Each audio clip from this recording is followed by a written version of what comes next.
Limit.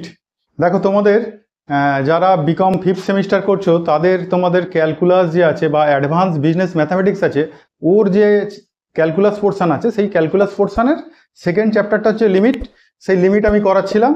এই লিমিটে আমরা প্রথমে অনেকগুলো ক্লাস দিয়েছি, যে ক্লাসগুলোয় দেখবে আমাদের সমস্ত ফর্মুলাগুলো যেগুলো আছে সেইগুলো নিয়ে ডিসকাস করেছি, তারপর কিছু অঙ্কও করে দিয়েছি। যারা ওই ক্লাসগুলো মিস করেছে ওই ক্লাসটা অবশ্যই দেখে নেবে, তাহলে এই লেভেলের অঙ্কগুলো তোমরা বুঝতে পারবে। আজকে আমি দেখাবো যে সালে পড়া যে কোশ্চেনগুলো, সেই সালে পড়া কোশ্চেনগুলো আমি সলিউশন করছি, সলিউশন করে দেখাচ্ছি। দেখো এইরকম এখানেও একটা এইরকম প্রবলেম আছে। তোমরা চেষ্টা করবে লাস্ট 10 to 15 ইয়ার্স সমস্ত প্রবলেম সলিউশন করতে। এবার ওইটা তো করবেই, ওর সাথে সাথে আরও কিছু ক্রিটিক্যাল প্রবলেম সলিউশন করে তোমরা এক্সাম হলে যাবে, তাহলে দেখবে কোনো প্রবলেম হবে না। লাস্ট 15 ইয়ার্স তো করছোই, তার সাথে সাথে আরও কিছু ক্রিটিক্যাল প্রবলেম। অন্তত এক একটা চ্যাপ্টারে যদি তোমরা 60-70টা করে অঙ্ক করো, তোমাদের ওই চ্যাপ্টারে কোনো রকম দুর্বলতা থাকবে না। ঠিক আছে, আমি যদি তোমাদের গোটা 20 করে দিই, তোমরা তার 3 টাইমস 60টা অঙ্ক তোমরা নিজেরা প্র্যাকটিস করবে, করলে দেখো চ্যাপ্টার একেবারে পুরো ক্লিয়ার হবে। ঠিক আছে, দেখো এই প্রবলেমটায় এইরকম আছে, এই অঙ্কটায় এখানে limit of e⁵ minus e⁵ minus e⁵ plus 1 by x square. কিন্তু আমাদের এক্সপোনেনশিয়াল ফাংশানে আমরা যে করেছিলাম সেখানে কিন্তু এইভাবে ছিল না। সেখানে আমাদের এক্সপোনেনশিয়াল ফাংশানে কীরকম দেওয়া ছিল বলো তো?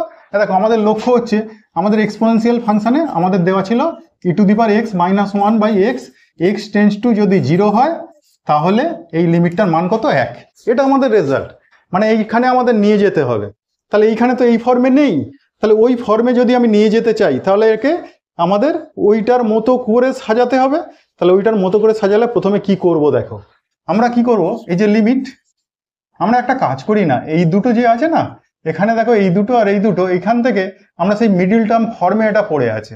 এখান থেকে e⁵ যদি কমন নিই, কমন নিলে এখানে e⁵ ছিল, তাহলে পড়ে থাকবে কত? e⁵ আর মাইনাস e⁵ কমন চলে গেছে 1 হলো। এবার এখানে যদি -1 কমন নিই এই দুটো থেকে, তাহলে e⁵ মাইনাস 1, দেখো একই জিনিস এসে গেল। আর নিচে আছে কি?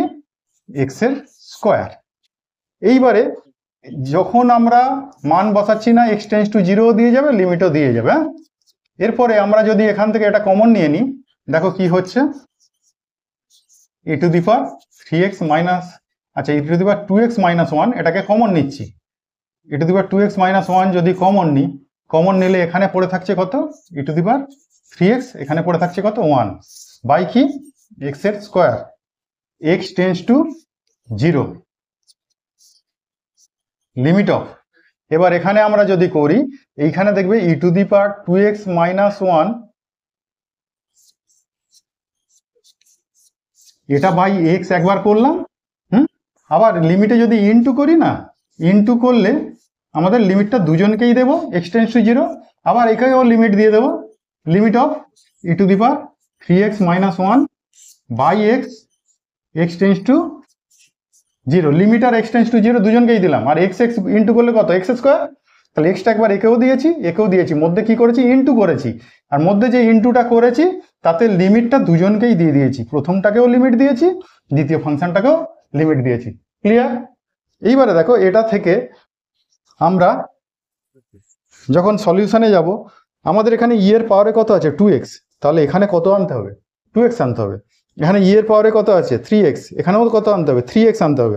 তাহলে এখানে 2 আর এখানে 3 দিয়ে যদি জোর করে ইন্টু করি, তাহলে কিন্তু উপরেও আমাকে জোর করে ওইগুলো ক্যান্সেলেশনের জন্য লিখতে হবে। তাহলে দেখো এটাকে যদি আমরা এইভাবে লিখি, limit of e⁵ minus 1 by জোর করে যদি 2x লিখি, এক্স টেন্স টু 0, তাহলে এখানে 2 লিখতে হবে তো, আবার into limit of e⁵ minus 1 by যদি জোর করে 3 লিখি, তাহলে এখানে 3 দিয়ে ইন্টু করতে হবে, এক্স টেন্স টু 0। দেখো তবে তো আমাদের এই 3 কেটে গিয়ে সেই এক্স ছিল এক্সই থাকবে। ঠিক আছে, এটা করে নিলাম। করে নেওয়ার পর আমরা একটা কাজ করি, এই 2টা আর 3টা এটা তো কনস্ট্যান্ট, তাহলে এটাকে লিমিটের একেবারে সামনে নিয়ে চলে আসি, 3 আর 2 ইন্টু করলে 6। তারপরে দেখো limit of e⁵ minus 1 by 2x, x tends to কত? 0, আর এখানটা আছে limit of e to the power 3x minus 1 by 3x, x tends to কত 0। এবার এটা তো এই ফর্মে ছিল না, এ শুধু x ছিল, সেটাকে যদি ইউ ধরো তাহলে x এর মান যদি 0 হয়, আমি তো বারবার দেখাচ্ছি x এর মান 0 হলে এই 2x এর যে মানটা ইউ ধরছি সেই ইউ এর মানও কত হবে 0 হবে। তা সেটা যদি পাশে করে দিই, এটাকে আগে লিখে নিই লিমিট অফ, তাহলে e to the power u minus 1, তাহলে নিচেও কত করবো ইউ, আর এটাকে limit of e to the power v minus 1 by v, এখানে লিখবো ইউ টেন্স টু 0 আর এখানে লিখবো ভি টেন্স টু 0। তোমাকে বলছি এখানে 0 কি করে হলো সেটা দেখাবো, তাহলে 0 কি করে হলো সেটা যদি দেখাই, দেখো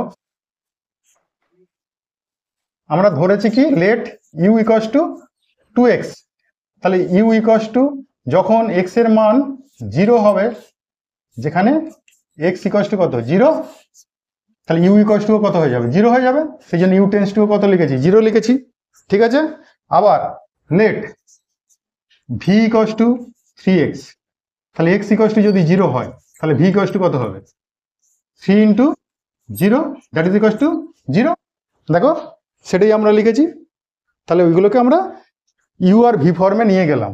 এরপরে দেখো এইটার কিন্তু স্ট্যান্ডার্ড লিমিটে মান হচ্ছে কত 1, এটারও কিন্তু স্ট্যান্ডার্ড লিমিটে মান হচ্ছে কত 1, তাহলে 6 into 1 into 1 that is equals to কত 6, আনসার।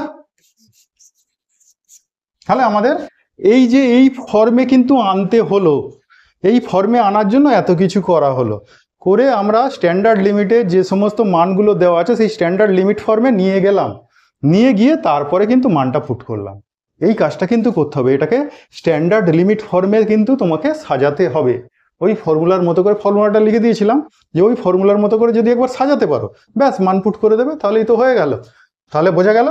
তাহলে এই প্রবলেমটাও কিন্তু ইম্পর্টেন্ট প্রবলেম, এটাও মাঝে মাঝে পরীক্ষায় আসে, এরকম টাইপসেরই আসে, ঠিক আছে। ক্লাস কেমন লাগলো কমেন্ট করে অবশ্যই জানাবে। হ্যাঁ, পরের ক্লাসে আবার দেখা হচ্ছে, এরকম কোনো ক্রিটিক্যাল প্রবলেম নিয়ে আসছি। আজকের মতো টাটা।